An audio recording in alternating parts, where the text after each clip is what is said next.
لو انت من الاشخاص المهتمين ان هم يتعلموا مجال التداول بس بشكل يعتبر تفاعلي، وبشكل ان انت تقدر انك تسال ناس معاك وتقدر انك تتفاعل مع مجتمع مهتم بنفس الحاجات اللي انت مهتم بيها، مكانك هنا عندنا في جراندز ايربوس. كل بقى لا اشتراكات ولا حاجات وكله مجاني.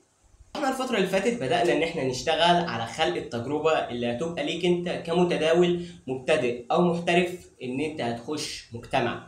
ازاي ان احنا ممكن نقدر نعمل مجتمع ليك انت مخصوص علشان تقدر انك تتواصل فيه مع ناس، او بشكل ما تقدروا ان انتوا تتواصلوا مع بعضكم في المجتمع ده، بما انكم كلكم مهتمين بنفس الحاجة الا وهي تعلم التداول. وبرضو اشتغلنا في موضوع الاشتراكات والحاجات المجانية، لكن الحاجات المجانية تعتبر هي أكتر حاجة عندنا. وعلى فكرة مش مهم إنك تكون مثلا مبتدئ في المجال أو حتى محترف، أو أصلا يعتبر إنك مش مهتم بالمجال بشكل بشكل اللي هو جدا. ممكن مثلا تكون هاوي أو مبتدئ حتى، أو أقل كمان من المبتدئ، ده عندنا ما يهمش خالص.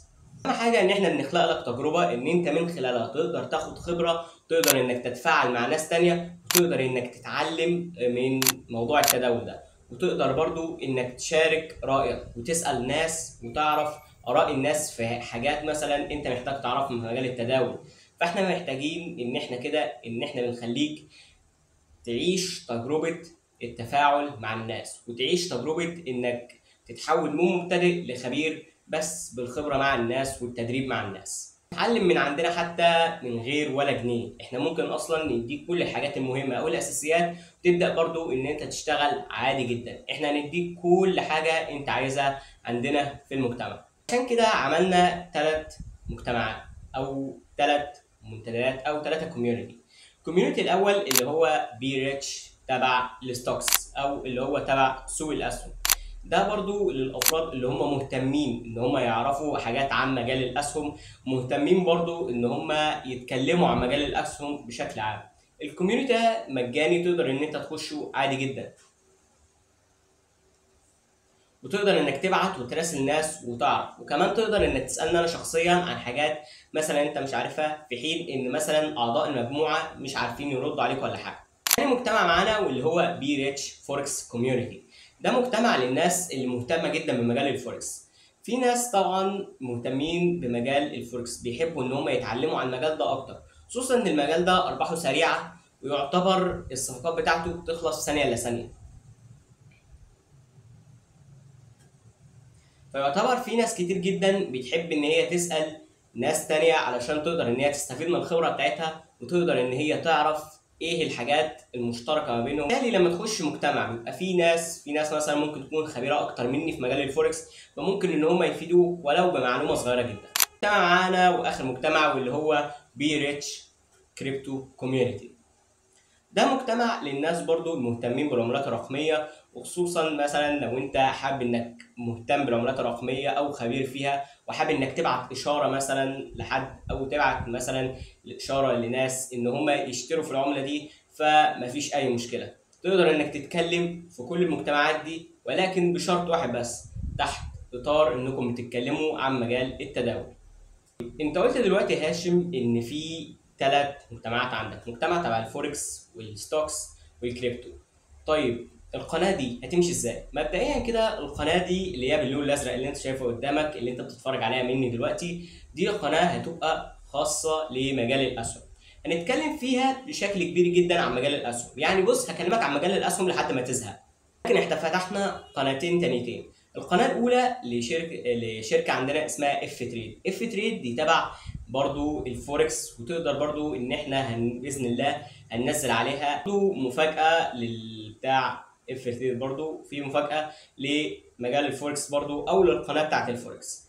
تالت قناه معانا او الثانيه بالنسبه للاثنين اللي أنا ذكرتهم، تي اي سي. تي اي سي قناه بتهتم بتعليم العملات الرقميه بشكل كبير جدا. يعني ببساطه كده، بدل ما تتلخبط في القنوات مثلا، او بدل ما تتلخبط في قناه واحده انك عايز تدور على المحتوى ده او المحتوى ده، او بدل مثلا ما تخش على بلاي ليست وتقعد تدور وتدور، لا، احنا هنا بنوفر لك تجربه ان انت مثلا لو حبيت تخش في مجال معين لوحده، نقدر ان احنا نوفر لك التجربه دي انك تخش في المجال المعين ده بعينه، وتقدر انك تتعلمه من غير اي تشتت في مجالات تانيه. انا متداول فوركس، مش احب مثلا ان انا يطلع لي معلومه عن مجال الاسهم، او مثلا احب ان انا يطلع لي معلومه عن مجال الاسهم، لكن انا ما احبش ان انا اتشتت في الموضوع ده، عشان انا كده كده هروح لمجال الاسهم على طول لو اتشتت من الموضوع ده.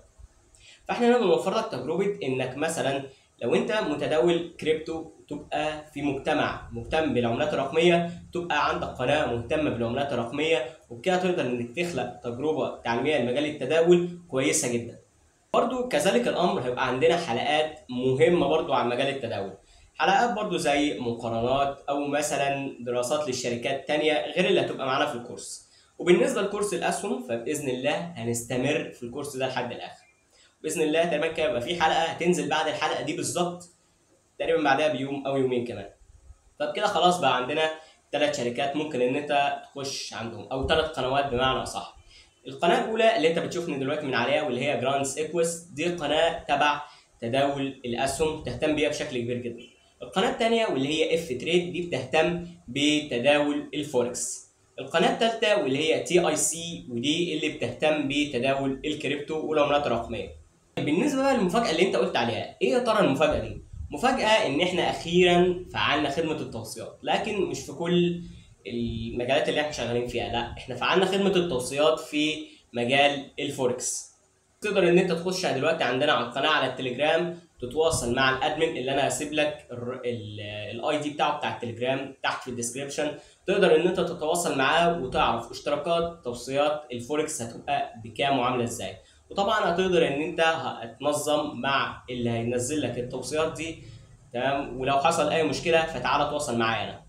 في باقات اشتراكات كتير جدا، ولكن اول 10 اشخاص هيبقوا بسعر مختلف تماما، والسعر ده هيفضل معاهم لحد مدى الحياه كده، او لحد مثلا او ينهوا الاشتراك من عندنا خلاص ما لهمش المده دي، ولكن الاشتراك ده هيفضل معاك على طول على حسب المده اللي انت محددها، باسعار قليله جدا واسعار مختلفه عن الاسعار بتاعت الباقات الاساسيه. ان احنا هنكمل في كورس تداول الاسهم، معرفش انت هتشوف الفيديو ده امتى قدام ولا انت لسه بتشوفه معانا دلوقتي، ولكن الفكره كلها ان احنا هنكمل في اللي احنا بنعمله وبس. ده اللي انا كنت عايز اقوله لكم، وده سبب غيابنا الفتره اللي فاتت.